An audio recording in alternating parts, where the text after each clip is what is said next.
Bonjour à toutes et à tous. Alors, je voudrais faire partager un petit moment incroyable parce que j'ai posé la question à mon fils. Je lui ai demandé, mon fils, quelle est la pierre la plus importante dans une montagne? Vous voyez, comme celle-ci. Est-ce que c'est la pierre d'en bas ou non, c'est la pierre qui est tout là-haut? Et en fait, bien évidemment, la réponse de l'enfant est de dire, bah, c'est celle qui est en haut de la montagne, c'est celle qui est là-haut. Alors qu'en fait, en réalité, non. Parce que celle qui est là-haut ne peut avoir sa place si jamais maintenant, il n'y a pas celle-là. Et ça, c'est très important dans la vie, parce qu'en fait, bien souvent, on oublie ça.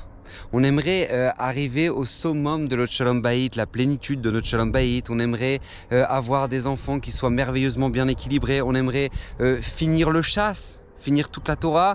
On aimerait plein de choses. Mais en fait, on oublie que si on veut la pierre d'en haut, il faut commencer par celle-là. Il faut commencer par des petits compliments dans le couple. Il faut commencer par des encouragements chez les enfants. Il faut commencer par faire une page de Gemara par jour pour finir le chasse. Et c'est toutes ces choses-là qui font qu'à la fin, Baruch Hashem, on arrive à une merveilleuse montagne que vous voyez ici. Et ça, c'est une notion qu'il ne faut jamais oublier. Il faut vivre avec cette notion-là parce que sans la pierre du bas, on n'aura jamais celle du haut. Qu'Hashem vous bénisse, bracha v'atzlacha.